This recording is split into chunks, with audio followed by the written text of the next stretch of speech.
Hi everyone, स्वागत है आपका R S creation study channel में। तो आज का हमारा जो टॉपिक है वो है the introduction of English in India. ठीक है, तो हम देखेंगे कि इंडिया में इंग्लिश आई कैसे और कैसे आज भी इंग्लिश जो है इतना इम्पोर्टेंट रोल निभा रही है और आज तक टिकी हुई है इंडिया में। ठीक है, तो हम जो है इंग्लिश की पूरी जर्नी देखेंगे, पूरी की पूरी हिस्ट्री देखेंगे तब से लेकर के अब तक। ठीक है, तो शुरू करते हैं। हम जानते हैं कि अंग्रेज हमारे देश में जो है तब आए थे जब मुगल एम्पायर जो है ख़त्म हो रहा था। ठीक है, जब अंग्रेज स्टार्टिंग में इंडिया में आए तो इनका कोई मकसद नहीं था कि इनको जो है इंग्लिश को इंडिया में फैलाना है या फिर अपना धर्म यहाँ पर फैलाना है।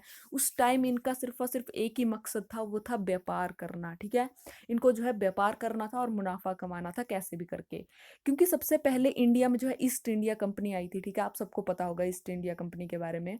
क्योंकि ये एक एक सिर्फ और सिर्फ एक कंपनी थी। ठीक है, और ये जो था ईस्ट इंडिया कंपनी जो थी, ईस्ट इंडिया कंपनी के जो लोग थे ये बड़े बड़े पैसे वालों के पास जा करके, जो बड़े बड़े पावरफुल लोग होते थे, राजा महाराजा और एम्परर, ठीक है, उनके पास जाते थे और उनसे परमिशन लेते थे व्यापार करने के लिए। ठीक है, जो ईस्ट इंडिया कंपनी थी ना, इसने इसका जो है मतलब इसका ये अपने साथ जो है कोई भी धर्म प्रचारक नहीं लाई। ठीक है, जैसा कि हर बार होता था, कोई भी आता था तो इंडिया में जो है धर्म प्रचारक लाता था अपना, मतलब अपने धर्म का प्रचार करने के लिए किसी ना किसी को लाता था। जैसे मुगल लाए थे, ठीक है, बौद्ध धर्म का प्रचार हुआ था। तो वैसा कोई प्रचारक नहीं लाए थे, क्योंकि ईस्ट इंडिया कंपनी का सिर्फ और सिर्फ मैंने बताया कि मकसद था, वो था व्यापार करना। ठीक है, और उनको ये भी डर था कि अगर धर्म प्रचारक आ गए तो यहाँ के लोगों को वो लोग जो है क्रिश्चियनिटी के बारे में सिखाना शुरू कर देंगे और यहाँ के लोग सीखना शुरू कर देंगे और उनके व्यापार पर असर पड़ेगा। ठीक है, तो ईस्ट इंडिया कंपनी ने ये मतलब ऐसे ही करके बहुत साल राज किया इंडिया के ऊपर। ठीक है, ईस्ट इंडिया कंपनी ने ही बहुत सालों तक राज किया।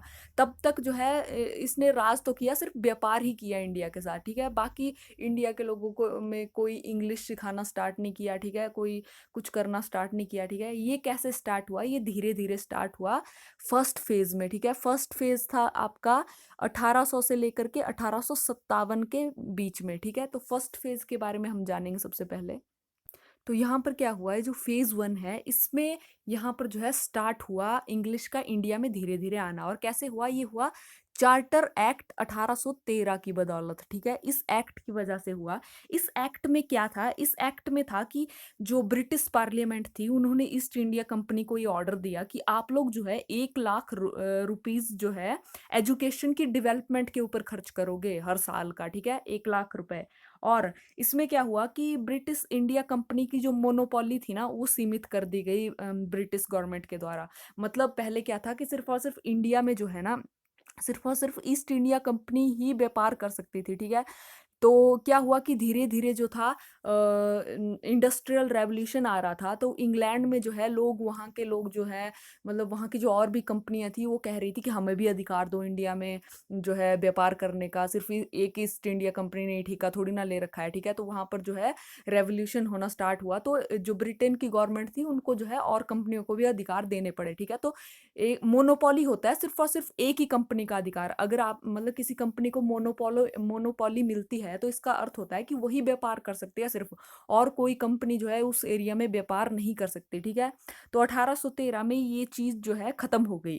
तो इसमें क्या हुआ कि इसके बाद जो है ईस्ट इंडिया कंपनी के पास जो है दो ही व्यापार करने की मोनोपोली बची, दो ही चीजों का। एक था टी ट्रेड, ठीक है, चाय का व्यापार, और एक था ट्रेड विद चाइना, और चाइना के साथ थी उनके पास मोनोपोली। ठीक है, तो दो ही चीजों में उनके पास मोनोपोली बची। ठीक है, और जो थर्ड पॉइंट थी इस एक्ट का, वो था परमिशन मिल गई जो क्रिश्चियन मिशनरीज होती है उनको इंडिया में आकर के धर्म प्रचार करने की। मतलब जो धर्म प्रचारक है, ठीक है, उनको क्रिश्चियन मिशनरीज बोलते हैं।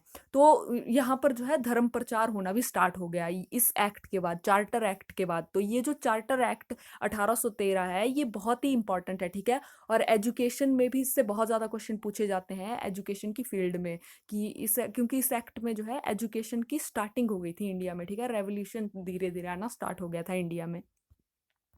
तो अब क्या हुआ इस एक्ट के आने के बाद? ठीक है, चार्टर एक्ट आने के बाद जो है ईस्ट इंडिया कंपनी की पावर जो है धीरे धीरे कम हो रही थी, और जो क्राउन की पावर है ना, डायरेक्ट ब्रिटेन के क्राउन की, ठीक है, तब की क्वीन थी जो, उसकी पावर बढ़ रही थी इंडिया में, ठीक है। और क्राउन इन जो ये जो धर्म प्रचारक थे, ठीक है, इनको सपोर्ट करता था, ठीक है, इनको जो है बहुत ज़्यादा सपोर्ट करता था। और इसी चार्टर एक्ट के आने के बाद जो है 1813 से लेकर के, ठीक है, और 1857 तक क्या हुआ कि बीच मतलब जब तक क्रांति नहीं होगी इंडिया में, 1857 में बहुत बड़ी क्रांति हुई थी, ठीक है, आप सबको पता ही होगा। तो तब तक जो है बहुत सारे स्कूल खोले गए, ठीक है, primary, secondary, high high school, बहुत सारे स्कूल खोले गए। इसके अलावा बॉम्बे, कलकत्ता और मद्रास यूनिवर्सिटीज भी खोली गई, ठीक है, बहुत सारी यूनिवर्सिटीज भी खोली गई, ठीक है। ठीक है, ये तो था चार्टर एक्ट। इसके बाद आया मैकॉले मिनट, ठीक है, 1835 में। मैं बताती हूँ ये क्या है। तो अब हम देख लेते हैं कि इंडिया में जो है लोगों को जो है इंग्लिश पढ़ाना कब शुरू किया गया और किसने शुरू किया, ठीक है, कौन कौन लोग थे जिन्होंने इसके पीछे जो है वर्क किया, काम किया बहुत सारा, ठीक है, और जो मेन रोल है वो निभाया, ठीक है। तो 1830 के दशक में, ठीक है, 1830 आते आते जो इंग्लिश को जो है इंडिया में लाने का जो मेजर श्रेय जाता है, वो जाता है थॉमस बेविंगटन मैकॉले को, ठीक है। तो ये जो मैकॉले है, इसका बहुत बड़ा रोल है, ठीक है, इसको लॉर्ड मैकॉले नाम से भी जाना जाता है, ठीक है। तो इसने क्या किया कि इंडिया में जो है इंग्लिश लैंग्वेज और वेस्टर्न का कॉन्सेप्ट था, उसको जो है इंडिया की एजुकेशन में शामिल करने की बात कही। इस टाइम तक जो है फारसी इंडिया की जो थी ऑफिशियल लैंग्वेज थी, ठीक है, फारसी को जो है इंडियन जो है यूज करते थे एज अ ऑफिशियल लैंग्वेज। तो फारसी को इसने जो है इंग्लिश के साथ रिप्लेस करने की बात कही, ठीक है, कि इंग्लिश को ऑफिशियल लैंग्वेज बनाया जाए, ठीक है। तो मैकॉले ने बोला कि इंग्लिश को जो है अब हम लोग जो है मतलब ऑफिशियल लैंग्वेज की तरह यूज करवाएंगे इंडिया में, ठीक है, और इसके साथ साथ जो है स्कूलों में भी इसको जो है पढ़ाया जाएगा, ठीक है। तो और ऐसा ही हुआ भी, ठीक है, फ्यूचर में फिर ऐसा ही हुआ है। लेकिन लॉर्ड जो मैकॉले थे, उनका मानना था कि हम इन्हें डायरेक्ट जा करके इंग्लिश नहीं पढ़ा सकते हैं, ठीक है। तब ये नहीं पढ़ेंगे, तब इन लोगों को मतलब अब आप किसी के पास जाओगे और उनकी जो नेटिव लैंग्वेज है उसको छोड़ने के लिए कहोगे और फॉरेन लैंग्वेज को अपनाने के लिए कहोगे, तो कोई ऐसा क्यों करेगा, ठीक है। हमें ऐसे इंडियनों की ज़रूरत है। तो इसने बोला कि हमें जो है बफर जोन की ज़रूरत है, मतलब ऐसे लोग जो कि हमारी हेल्प कर सके, ठीक है, जो कि इंग्लिश जानते हो, ठीक है, जिनको इंग्लिश लैंग्वेज का नॉलेज हो, वो इन्हें इंग्लिश पढ़ाएंगे, ठीक है, वो इन्हें इंग्लिश की इम्पोर्टेंस बताएंगे। तभी जा करके ये लोग जो है इंग्लिश सीखने के लिए तैयार हो सकते हैं, ठीक है। मैकॉले ने बोला कि ऐसे लोग चाहिए हमें जो कि मतलब ऐसी एक क्लास चाहिए जो कि ब्लड से इंडियन हो, कलर से इंडियन हो, लेकिन उनका टेस्ट और उनके ओपिनियन और उनके जो मॉरल वैल्यूज़ है और उनका जो इंटेलेक्चुअल है, वो टेस्ट में जो है अंग्रेजों वाला होना चाहिए, ठीक है, इंग्लिश होना चाहिए टेस्ट में। तो अंग्रेजों ने जो है संस्कृत और फारसी की लैंग्वेज की बजाय जो है इंग्लिश को सपोर्ट किया, ठीक है। और ब्रिटिश पार्लियामेंट भी जो है खर्चा करना चाहती थी इसके ऊपर, ठीक है, और कर रही थी। जबकि मैंने बताया था कि 1 लाख रुपए की ग्रांट करना स्टार्ट कर दी थी उन्होंने चार्टर एक्ट में। तो इंग्लिश लैंग्वेज पढ़ाने के लिए जो है मतलब ब्रिटेन की सरकार भी जो है पैसा दे रही थी। सब अंग्रेज ऐसा नहीं, लेकिन जो सब अंग्रेज थे ना, उनका ऐसा मानना नहीं था। कुछ अंग्रेज ऐसे भी थे जो कि इसके खिलाफ थे, ठीक है, जो कि इसका जो है ऑब्जेक्शन कर रहे थे कि हम लोग जो है ये सही नहीं कर रहे हैं, ठीक है। तो एक एक साइड पे ऐसे लोग थे जो कि इसका समर्थन कर रहे थे, ठीक है, क्योंकि जो अंग्रेज थे इनको जो है वर्कर भी चाहिए थे, जैसे क्लर्क हो गए, और जो जॉब के लिए लोग थे इनको जो है ब्रिटेन से लाने पड़ते थे, और उनको उनको जो है डबल सैलरी देनी पड़ती थी। तो यहाँ पर इन लोगों को जो है चीप लेबर चाहिए थे, ठीक है, चीप मतलब पैसा कम दे करके काम करने वाले इंसान चाहिए थे, ठीक है। तो इसीलिए भी ये लोग जो है इंडियनों को जो है इंग्लिश सिखाना चाहते थे। तो ये जो लॉर्ड मैकॉले है, ये अपने मिनट के लिए जाना जाता है, ठीक है। इसको इसको कहते हैं मैकॉले घोषणा पत्र भी कहते हैं हिंदी में, ठीक है। तो इसमें क्या था, जो तब के जो गवर्नर था विलियम बेंटिक, ठीक है, गवर्नर जनरल जो इंडिया का था, ठीक है, उसने इसको बुलाया था इंडिया में, ठीक है। और इसने जो है 1834 में लॉर्ड मैकॉले जो है भारत आया था, ठीक है। तो इसने जो है रिपोर्ट बनाई, ठीक है, एक बहुत बड़ा क्योंकि जो ब्रिटिश गवर्नमेंट थी, उनको इन लोगों को जो है यकीन दिलाना था कि इंडिया में जो है ज़रूरत है इंग्लिश की, और हमारे हमारे लिए ये फ़ायदेमंद है, ठीक है। तो इसने जो है अपना जो मैकॉले मिनट है, ठीक है, वो फरवरी 1835 में जो है अपने मिनट को जो है पेश किया ब्रिटिश गवर्नमेंट के सामने, ठीक है। तो उस वक्त के जो गवर्नर थे, मैंने जैसा कि आपको बताया, ये लॉर्ड विलियम बेंटिक, ठीक है, ये उस टाइम के गवर्नर थे। तो इसने जो है बहुत सी जो रिकमेंडेशन दी थी जो मैकॉले ने, ठीक है, उन सबको मान लिया और इसको जो है अप्रूव भी कर दिया, ठीक है। तो उसमें से एक थी कि अरेबिक और संस्कृत की जो बुक है ना, मतलब बहुत सारी रिकमेंडेशन थी इसमें, तो इसमें था कि अरेबिक और संस्कृत की जो बुक्स हैं उनकी प्रिंटिंग पर रोक लगाई जाए, ठीक है, और स्कूलों में और कॉलेजों में उनको पढ़ाना बंद किया जाए, कम किया जाए, ठीक है। और इंग्लिश की जो है भर भर के तारीफ की थी इस मिनट में। और जो मतलब इंग्लिश के जो उसमें बोला था कि इंग्लिश का जो मॉडर्न नॉलेज है, वो उसके लिए इंग्लिश लैंग्वेज बहुत ज़्यादा इंपॉर्टेंट है। ऐसे आप साइंस और टेक्नोलॉजी ये सारी चीज़ें कैसे सिखा सकते हो किसी को, ठीक है। तो इनका ऐसी ऐसी बातें लिखी थी उसमें, बहुत सारी रिकमेंडेशन थी उस मिनट में, ठीक है। उसके ऊपर मैं सेपरेट से वीडियो बनाने की कोशिश करूँगी।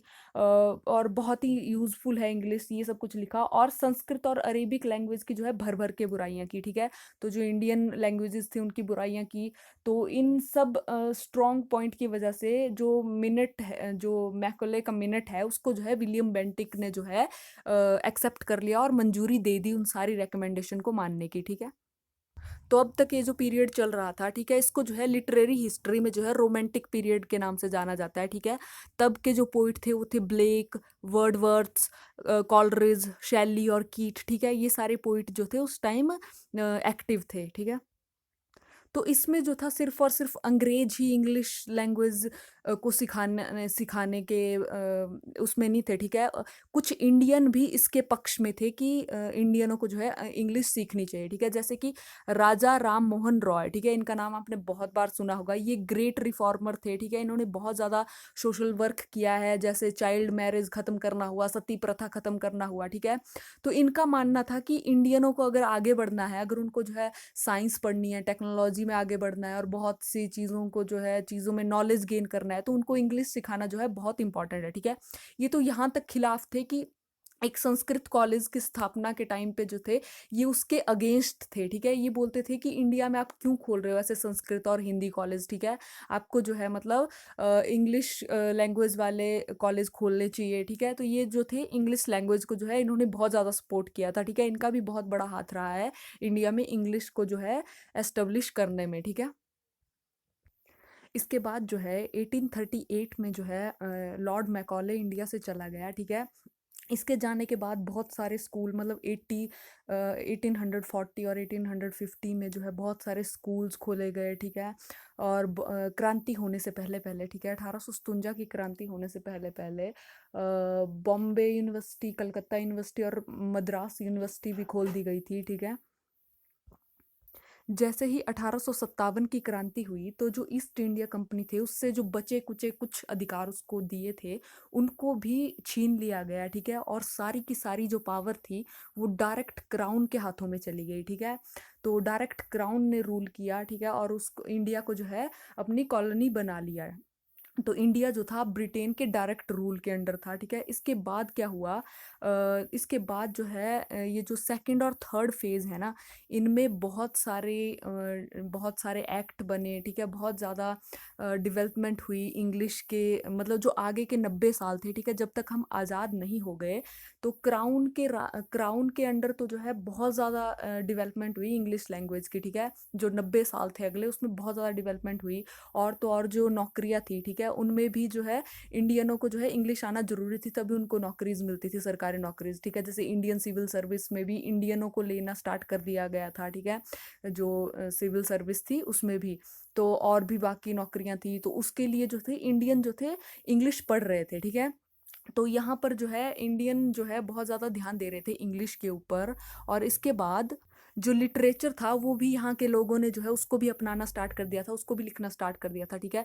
तो सबसे पहले जो पहली नॉवल थी, ठीक है, जो पहली नॉवल थी वो बंकिम चंद्र चट्टोपाध्याय ने लिखी थी, ठीक है, राजमोहन वाइफ, जो कि पब्लिश करवाई थी 1864 में। और it is the first novel written in English, ठीक है। ये फर्स्ट नॉवल थी जो कि इंग्लिश में लिखी गई थी। तो इसके बाद जो है नॉवल, ड्रामा, पोइट्री, मतलब बहुत सारे इंडियन राइटर आए, ठीक है। और बहुत सारी वुमेन्स ने भी जो है इंग्लिश में लिखना स्टार्ट कर दिया, बहुत सारे राइटरों ने इंग्लिश में लिखना स्टार्ट कर दिया। तो ऐसे ऐसे जो है इंग्लिश लैंग्वेज की जो है डेवलपमेंट होती गई धीरे धीरे धीरे धीरे, ठीक है। तो 1947 आते-आते, ठीक है, जब तक हम आज़ाद हुए थे, तब तक ये जो इंग्लिश लैंग्वेज थी, ये हमारी जो थी ब्रिज का काम कर रही थी नॉर्थ और साउथ के बीच में, ठीक है? जैसे नॉर्थ के लोग हैं वो हिंदी स्पीकिंग लैंग्वेज वाले स्टेट हैं, लेकिन साउथ वाले जो थे उनकी लैंग्वेज अलग होती है, वो हिंदी को नहीं बोलते हैं, ठीक है? उनको हिंदी नहीं आती है, ठीक है? तो 1947 आते-आते लिंगुआ फ्रैंका बन गई थी जो इंग्लिश थी, मतलब एक ब्रिज का काम कर रही थी, ठीक है? अगर नॉर्थ वाले लोगों को साउथ वाले लोगों से बात कर रहे हैं तो वो कैसे करेंगे, ठीक है? हिंदी तो बोल नहीं सकते, अब उनकी लैंग्वेज जो है मतलब साउथ वालों को नहीं आएगी, साउथ वालों की नॉर्थ वालों को नहीं आएगी, तो इंग्लिश तो दोनों को आती है, ठीक है? तो इसने एक जो है ब्रिज का काम किया, ठीक है?